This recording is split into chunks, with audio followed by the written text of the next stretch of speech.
आइए दोस्तों, IAS PCS Siddharth academy में स्वागत है। आज भारत के भूगोल का दूसरा चैप्टर लेके आए हैं, अक्षांशीय विस्तार। तो देख लेते हैं कि भारत में अक्षांशीय विस्तार की रेखाएं कितनी हैं और किस तरीके से इसका विवरण हुआ है। तो चलिए आइए स्टार्ट करते हैं। भूपृष्ठ पर विषुवत रेखा से उत्तर या दक्षिण दिशा में स्थित किसी भी बिंदु की पृथ्वी के केंद्र से मापी गई कोणीय दूरी को अक्षांश कहते हैं। तो अक्षांश किसे कहते हैं? जो पृथ्वी के केंद्र से मापी गई कोणीय दूरी को, उसे क्या कहते हैं? अक्षांश कहा जाता है। फिर देखिए, अक्षांश रेखाएं वह काल्पनिक रेखाएं होती हैं। तो अक्षांश रेखाएं कैसी हैं? तो काल्पनिक रेखाएं हैं। ठीक, कैसी? काल्पनिक रेखाएं हैं जो पृथ्वी के चारों ओर पूर्व से पश्चिम में विषुवत रेखा के समांतर खींची जाती हैं। तो पूर्व से पश्चिम जो है रेखाएं, गोला बना होगा, और अभी मैं बस समझाता हूँ, पहले थ्योरी पढ़ लेते हैं फिर बताते हैं। तो अक्षांशीय रेखाएं कहाँ से? पूर्व से पश्चिम की ओर विषुवत रेखा के समांतर खींची जाती है। तो विषुवत रेखा गोले के ऐसे खींची जाती है, उस तरीके से है। अक्षांश को अंशों, मिनटों एवं सेकेंडों में दर्शाया जाता है। तो अक्षांशों को किसमें? सेकेंडों में, मिनटों में, अंशों में दर्शाया जाता है। आगे आते हैं।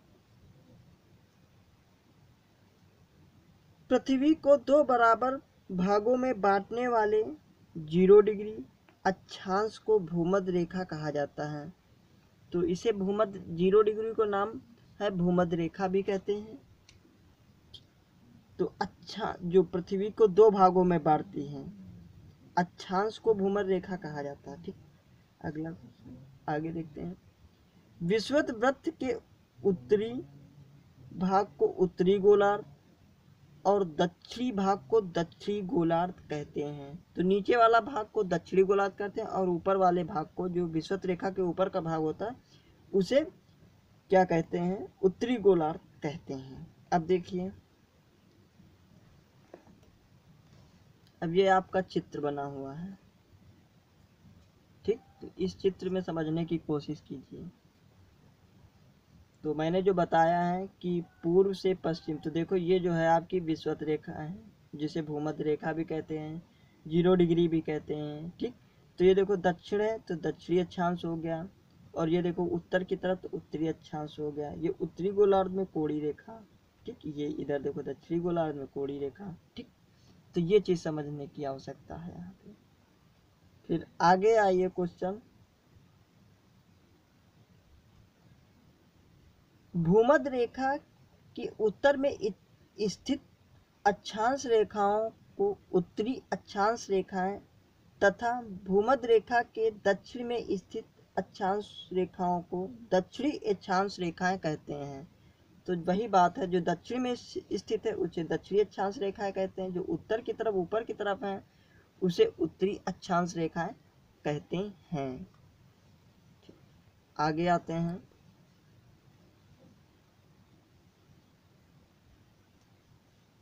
तो ये चार्ट आपका बना है अक्षांश रेखा वाला। ये आपकी प्रधान याम्योत्तर, जब अभी चैप्टर पढ़ाएंगे तब बताएंगे, उसके पहले मैं थ्योरी देखते हैं।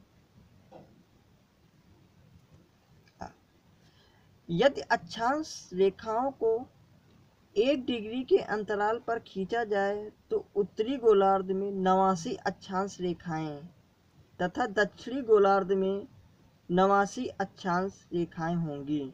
अगर 1 डिग्री अंतराल के अक्षांश रेखाएं खींची जाए तो उत्तरी यानी ऊपर वाले क्षेत्र में भी 89, और नीचे वाले जो दक्षिणी वाला अक्षांश हिस्सा है दक्षिणी गोलार्ध का, उसमें भी 89 ही रहेंगी अक्षांश रेखाएं। इस प्रकार विषुवत रेखा को लेकर अक्षांश रेखाओं की कुल संख्या 179 यानी नाइन नाइन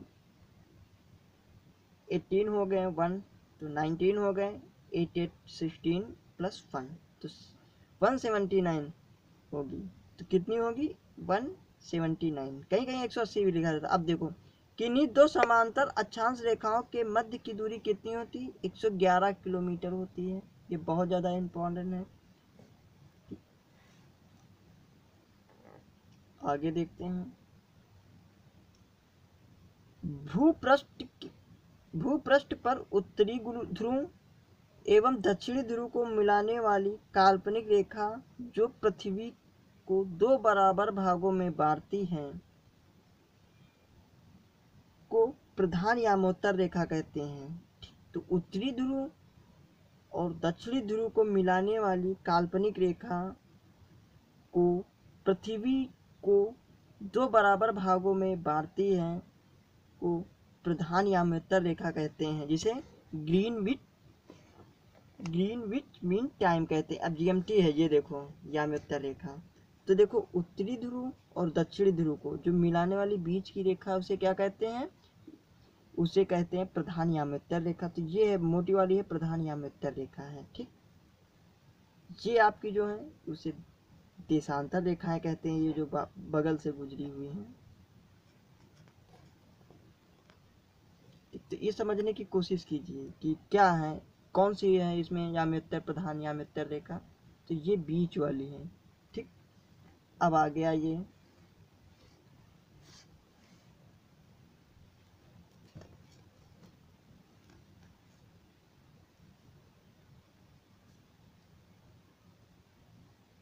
दो बराबर भागों में यहाँ तक हो गया। ठीक, यह रेखा लंदन के ग्रीनविच शहर से गुजरती है। तो ये क्वेश्चन बहुत है कि प्रधान यामोत्तर रेखा कहाँ से गुजरती है, तो लंदन के ग्रीनविच शहर से गुजरती है। ये कहाँ पे है, लंदन में है। ठीक, प्रधान यामोत्तर रेखा को 0 डिग्री देशांतर भी कहा जाता है। तो जाहिर सी बात है 0 डिग्री देशांतर जैसे। ठीक, प्रधान यामोत्तर की पूर्व एवं पश्चिम में उत्तरी ध्रुव एवं दक्षिणी ध्रुव को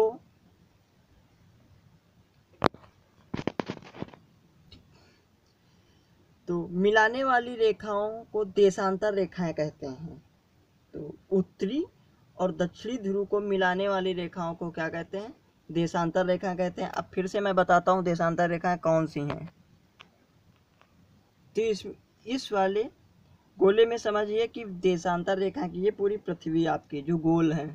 ठीक, तो ये वाली जो रेखाएं जो आसपास से जो गुजरी हैं उसे देशांतर रेखाएं कहते हैं। और जो बीच वाली रेखा है वो आपकी जो 0 डिग्री और उसी को प्रधान यामोत्तर रेखा भी कहते हैं। ठीक, प्रधान यामोत्तर रेखाएं कहते हैं जीएमटी। इसी से जो मानक समय रेखा अपने देश के हिसाब से बना है, अपने अपने देश में है, अलग अलग देशों के हिसाब से। ठीक, तो आप समझ में आ गया होगा। तो ये ग्रीनविच शहर लंदन से खींची गई है रेखा। ठीक, गुजरती है उस बीच से। ठीक, तो आगे देखते हैं।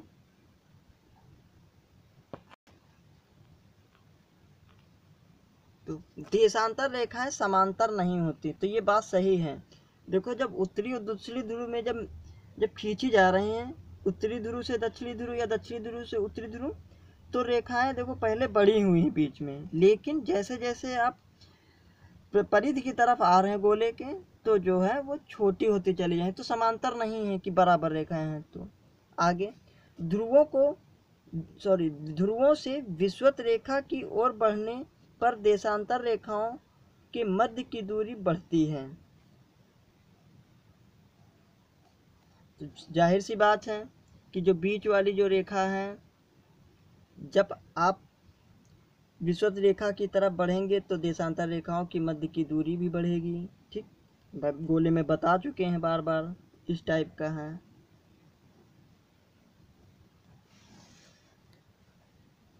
ठीक, तो ये देखो बढ़ रही है आपकी, ये वाला क्षेत्र बढ़ेगा और यहाँ कम होगा।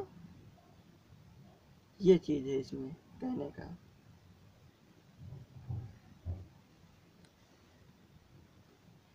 आगे आते हैं। विषुवत रेखा पर देशांतर रेखाओं के बीच अधिकतम दूरी होती कितनी? 111.33 किलोमीटर। कितनी? 111.33 किलोमीटर होती है। अगला, भारत पूर्णतया उत्तरी गोलार्ध में स्थित है। तो भारत कहाँ पे स्थित है? उत्तरी गोलार्ध में स्थित है। ठीक, उत्तरी गोलार्ध में ही स्थित है भारत।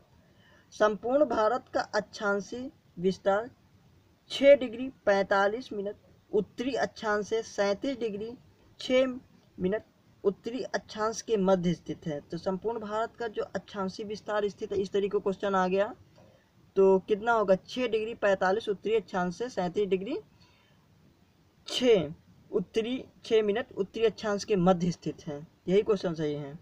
आगे, इसकी मुख्य भूमि 8 डिग्री 4 मिनट उत्तरी अक्षांश से 37 डिग्री 6 मिनट उत्तरी अक्षांश।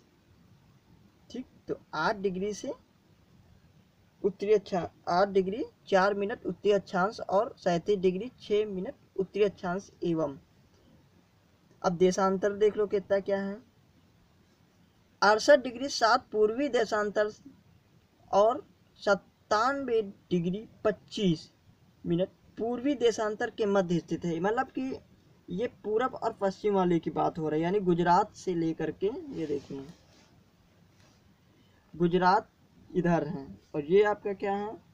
अरुणाचल प्रदेश है। तो यहाँ से यहाँ का भी जो है आपका वो दिखाया गया 97 से यहाँ से 68 से 7 डिग्री पूर्वी।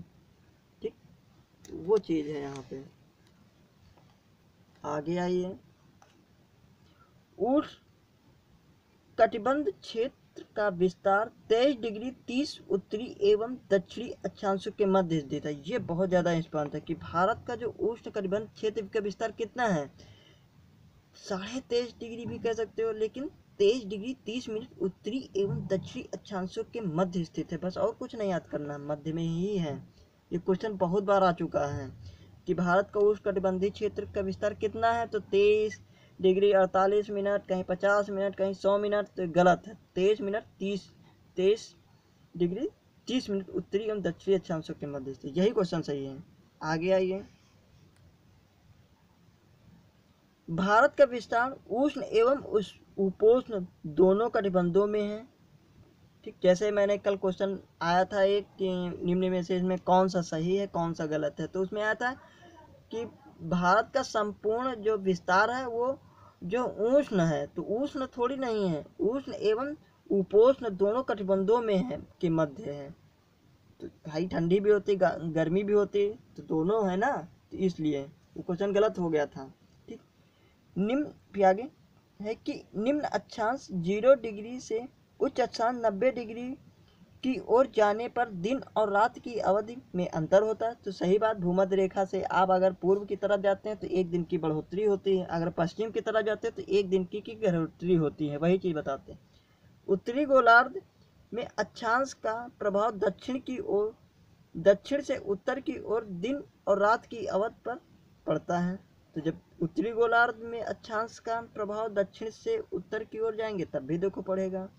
ठीक, तो आइए अब प्रश्न कोश देखते हैं कि कैसे क्वेश्चन आया है, अभी तक कैसे पूछा गया है। तो पहला क्वेश्चन है ये बीपीएससी यानी बिहार पीसीएस 1994 में पूछा गया। आशा करता हूँ दोबारा फिर आए क्वेश्चन। तो भारत विस्तृत है, तो भारत विस्तृत क्या उपयुक्त में से कोई नहीं। आपको जब मैंने पहले बता चुके हैं कि जब 8 डिग्री 4 मिनट से 37 डिग्री 6 उत्तरी अक्षांश के मध्य स्थित हैं, ये देखिए। तो ये वाला जब इसमें डाटा फिगर कहीं कुछ दिए नहीं है, 37 दिए हैं, जब 37 कहीं है नहीं, उल्टा सीधा है, तो ये बीच में है नहीं, तो इसलिए ये सारा का सारा गलत है। इसमें डी सही होगा आंसर। ठीक, अगला क्वेश्चन आइए पढ़ते हैं, एक बार देख लेते हैं। भारत की मुख्य भूमि का विस्तार उत्तर पूर्वी गोलार्ध में 8 डिग्री 4 मिनट उत्तर से 37 डिग्री 6 मिनट उत्तरी अक्षांशों तथा 68 डिग्री 7 पूर्व से 97 डिग्री 25 पूर्वी देशांतरों के मध्य है। ठीक, अब आया कर्क रेखा भारत के लगभग बीचों बीच से होकर गुजरती है। स्पष्ट है कि कोई विकल्प सही नहीं है। तो सही बात है। अगला क्वेश्चन देखते हैं। सिक्किम से गुजरने वाला अक्षांश निम्नलिखित में से किस एक से भी होकर गुजरता है? ये क्वेश्चन है। क्या क्वेश्चन है? सिक्किम से गुजरने वाला अक्षांश निम्नलिखित में से किस एक से भी होकर गुजरता है? तो राजस्थान से होकर गुजरता है। ठीक, तो अब ये देख लीजिए, सिक्किम से गुजरने वाली अक्षांश रेखा राजस्थान से होकर गुजरती है। तो ये क्वेश्चन बन गया है, जो अक्षांश रेखा जो सिक्किम से गुजरती है वो राजस्थान से होकर गुजरती है। आइए अगला क्वेश्चन देखते हैं। जिस जिले से 70 डिग्री पूर्वी देशांतर रेखा गुजरती है वह है? तो जैसलमेर है। ये क्वेश्चन बहुत ज़्यादा आता है। क्वेश्चन RAS RDS में प्री में आया है 2010 में। और 70 डिग्री पूर्वी देशांतर रेखा जैसलमेर जिले से गुजरता है। इस टाइप से ही क्वेश्चन अब जो UPPCS प्री में ही आएगा।